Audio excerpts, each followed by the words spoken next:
News. By John Levine. Just days after his commanding primary victories in Florida, Arizona and Illinois, the coronavirus has turned former Vice President Joe Biden into a virtual prisoner of his Delaware home, where he's reduced to sniping at President Trump from the family rec room. He's making himself irrelevant, Saikat Chakrabarti, a former chief of staff to Queens Representative Alexandria Ocasio-Cortez, told the Post, saying the virtual broadcasts were not helping. We need action immediately, and Biden can't do anything real right now. Biden has been forced to watch from the sidelines as President Trump steals the spotlight with daily coronavirus briefings that have been a ratings smash.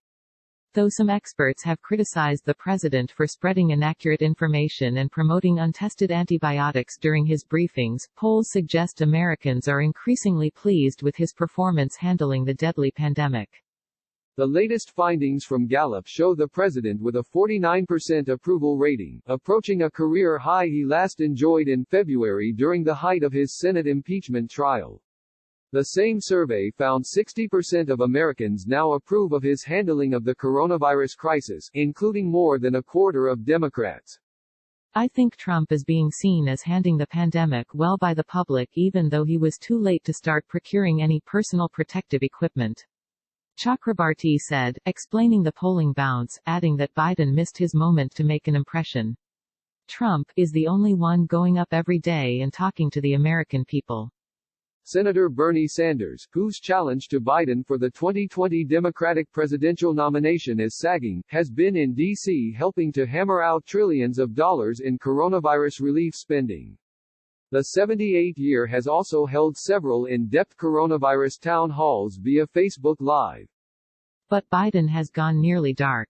Aside from a call with reporters, and a virtual live stream appearance at a fundraiser on Sunday, the ex-vice president reappeared on television on March 24.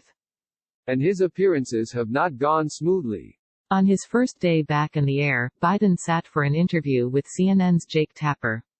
During the brief Q&A, Biden coughed repeatedly into his fist shortly after telling the anchor he had no symptoms of coronavirus and had not been tested. At one point Tapper even scolded the vice president for not directing coughs into his elbow. The coughing came along with the usual Biden word salads. On The View, that same day, the former VP told guest co-host Sarah Haynes that we have to take care of the cure. That will make the problem worse no matter what.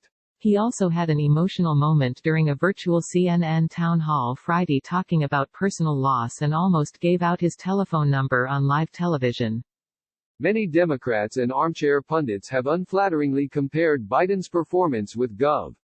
Cuomo, who has won praise from both sides of the aisle for his smooth command of facts, regular virus updates and tough, no-nonsense approach to defiant New Yorkers. The fervor peaked as the hashtag President Cuomo zipped across Twitter last week.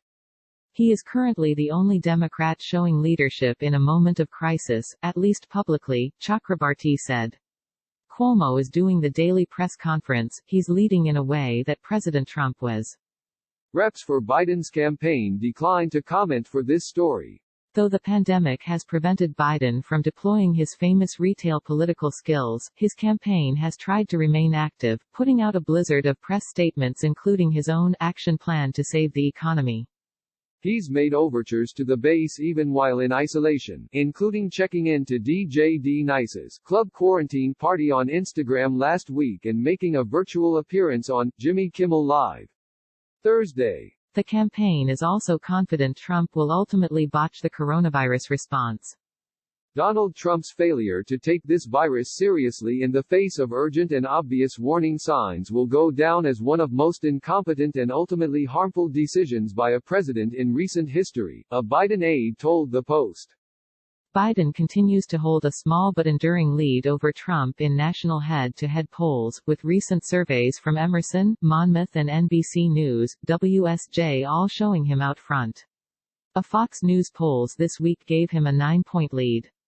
Other Democrats said Trump's 60% coronavirus rating should be taken with a grain of salt. During the Iran hostage crisis, Carter had a 67 approval. For a leader in a time of crisis, this is a pretty crappy rating. The Bushes both had 90s at one time, Democratic strategist James Carville told the Post. I think Biden will win easily. I don't think it will be particularly close.